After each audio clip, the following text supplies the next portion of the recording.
Marty, 9 commits already for 2026. Is there a wish list for you and for Penn State Nation in regards to guys that are out there that seem to be leaning in the right direction? But, when we look at the commitment list, let's say in, 3 months, what are some of the names most likely that Penn State fans would like to see having made that decision?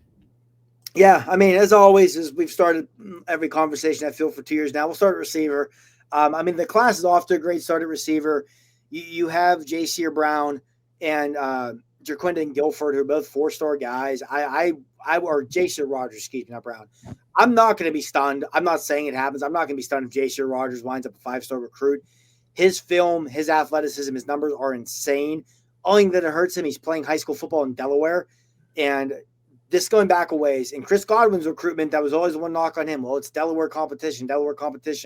And look what Godwin did in college and is going on to do in the NFL. So if you're good, you're good. There's also Messiah Hampton, a 4-star guy in New York, a receiver who Penn State is very much in the thick of, maybe the leader for right now, who I think is an elite talent. And Connor Salmon from Virginia is another name to watch. I mean, Salmon has made it very obvious. His top 3 is Penn State, Notre Dame, and Clemson. Like I say, he's from Virginia, but he attends the Bullis School, which has been kind to Penn State over the years. And what makes Salmon unique is he's 6'2", but has elite speed, which you don't see a lot of at 6'2". So some names to watch. Another guy that's definitely high on the board, Joey O'Brien, a top 100 safety from LaSalle High School in Philly, same school as Abdul Carter. That's also looking like a potential Penn State Clemson battle. He's a guy who the staff is extremely high on. I think he might be the best player in Pennsylvania this cycle. So he's another guy they're going to push hard for. And then Kari Adams is another name to know. He's a cornerback from Maryland.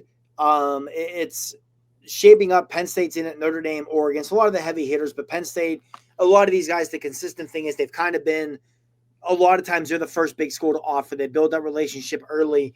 And I know in recent cycles, recruiting's gotten out of whack with NIL and that sort of thing. But I've long felt that once you start to get revenue sharing and that sort of thing in, everybody's going to get paid then because every school is going to have the money for these NIL deals. And I think that's going to make a lot of what used to matter most in recruiting matter again, right? The relationships, the development, the proximity to home. And those are areas where James Franklin and his staff have always killed it. So I think that benefits for them. And then their defensive line class could potentially be pretty special. They have Daniel Jennings on board right now, who's a top 200 4-star guy from West Virginia. Carter Meadows, some sites have him as a 5-star. He's a consensus 4-star from Gonzaga in Maryland. Another guy Penn State has seemingly been, if not the leader for, right there with the whole way through. Another intriguing name is Luke Wafel from New Jersey. His brother Owen just transferred from Michigan to Penn State.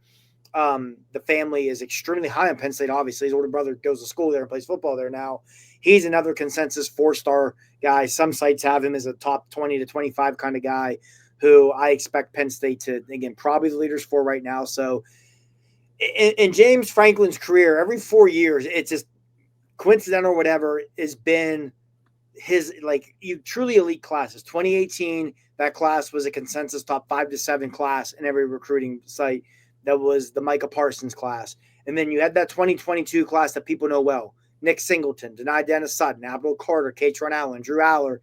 And now it's looking like 2026 could again be that top 5 to 10 class. I mean, they're off to a great start, which is important. It also helps with them that 2026 is the best year in Pennsylvania in quite a while. And anytime your home state is up, that helps. The region is very strong this year. Down through the DMV, schools at Penn State has traditionally always recruited well under Franklin, have strong classes in 2026.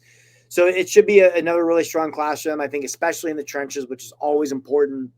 Even on the offensive line, I can't not mention Kevin Brown from Harrisburg. A lot of people who've seen a lot more Pennsylvania high school football and know a lot more than I do have said they feel like he's the best offensive lineman they've ever seen come out of the state of Pennsylvania, which obviously very, very lofty things to say.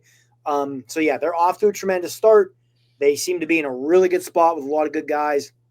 Another big thing with this class is quarterback's always important, right? You look at that 2018 class I referenced, and the one thing that kind of held them back when they got on campus was the quarterback in the class was Will Levis, who obviously his career at Penn State didn't go great. 2022, you had Drew Aller, and look what they've accomplished. That matters. You have Troy Hune, who's a 4-star kid from California, playing against some pretty stiff competition out there, so he should come to campus, very well tested and ready to go if need be. So that always helps as well. But yeah, this 26 class could definitely shape up to be one of the 2 or 3 best James has ever had at Penn State. We got our Penn State breakdown from Marty Leap. Marty, we'll have to have you back on in the next couple of weeks to break down the defense and the special teams. Appreciate you being here. Absolutely, Mark. I'm sure we'll talk soon.